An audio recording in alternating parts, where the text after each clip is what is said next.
Republicans, like DeSantis, like Ryan Walters in Oklahoma, have really elevated this idea of parental rights, trying to preserve and protect parents' rights. When they talk about parents' rights, which parents do you think they're talking about?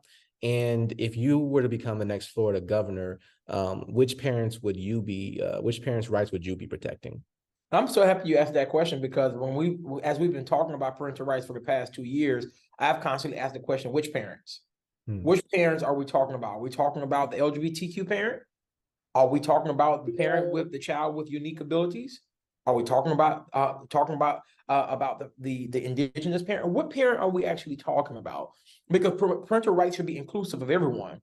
And so, if I decide to run for governor, if I my biggest thing is being inclusive of all parents. And it's crazy that we even have to say that, because when you talk about parental rights, you should be talking about all parents anyway. It should not be this subset of parents where we are only creating policies for the small minority.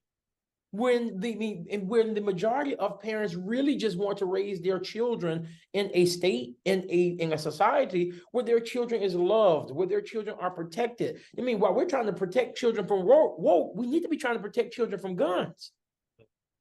These are the things that we are not talking about. These are the things that have nothing to do with Democrat and Republican. These are simple things that we, as elected officials, should be presenting to parents, should be presenting to communities, should be presenting to so individuals within the state of Florida and across the country can see that it's actually possible. It's actually possible to where, although you might be a Democrat or Republican, it's actually real that we all can work together and step away outside of this culture that has been created from the former president to where everyone is looking as if this is the new norm.